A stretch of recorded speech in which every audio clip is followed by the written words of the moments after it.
the human side of technical leadership. Learn how systems thinking, Git, and event storming can help you model and optimize the way teams work together to build better solutions. There are several roles that require technical leadership over various teams of engineers.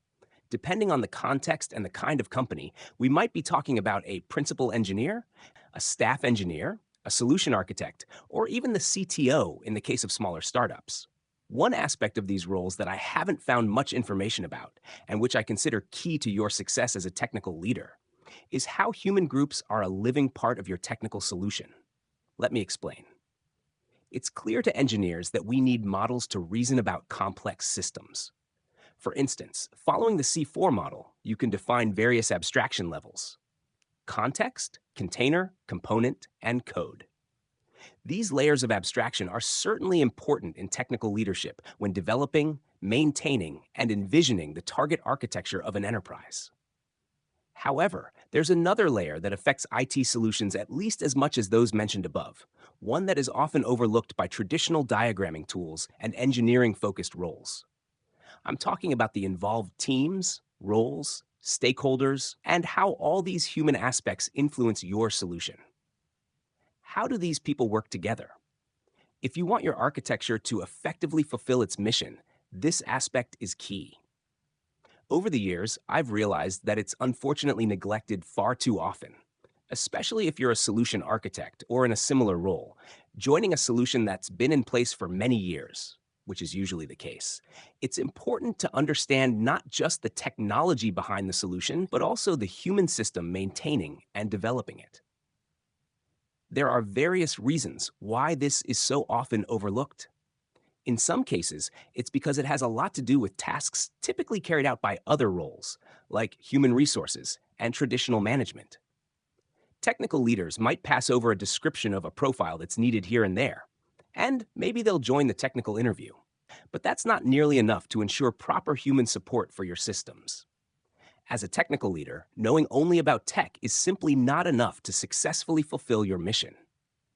The good news is that many of the tools we use to understand technical concepts can also be used to model how people work together. Systems thinking to the rescue. As Peter Senge described in The Fifth Discipline, systems thinking is a discipline that integrates the other four disciplines of a learning organization: personal mastery, mental models, a shared vision, and team learning. Organizations are complex systems, and tools from systems thinking can help you understand how feedback loops, delays, and nonlinear effects impact an organization, effects that can have a noticeable impact on your IT systems. Leadership-driven decisions don't act in a closed system, and having a model can help prevent unintended consequences. Refining your model can, in turn, help you reinforce positive feedback loops and reduce lead times, facilitating a more optimized overall system where every actor enjoys the benefits of reduced frustration and a clear positive impact on the company's outcomes. This may sound a little too theoretical. What tools do technical leaders have to build models of the organizations supporting their systems? Git. If we're talking about software, chances are there's a lot of valuable information about how your teams work in your version control system. Nowadays, almost always Git, one of my favorite tools ever. Are your teams verticalized? This is, are they enabled to build and deliver features end to end without dependencies on other teams? If they're not, you'll most likely be able to see this in Git. Long-lived feature branches, pull requests that take forever to review, and code that takes days or even weeks to reach production. This information can help you build a model of how your engineers are working together.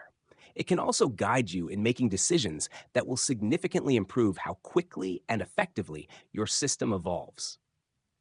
Event storming. Event storming is a technique popularized by Alberto Brandolini in the context of domain-driven design, DDD. It consists of a workshop, typically spanning 2 to 3 days, where your technical teams are brought together with domain experts and stakeholders in the same room. The idea is to have representatives from each area that plays a significant role in your solution and follow a process to model all the domain events involved in delivering value to your customers. This is done by placing sticky notes on a wall that represents a timeline. This practice can be extremely helpful in identifying inefficiencies, allowing you to apply systems thinking to model the solution, including processes that might have been overlooked, and helping you make better long lasting decisions. Talk to your teams. Let's not forget the obvious. Scheduling one on ones with engineers, stakeholders, or suppliers can fill in a lot of relevant gaps and help you better understand how your colleagues are working. Reading documentation and meeting notes from key events in the past can also shed light on potentially unattended parts of established processes. Implementing solutions. As with many other things, following systems thinking to model how your teams are working can lead to a Pareto principle kind of situation.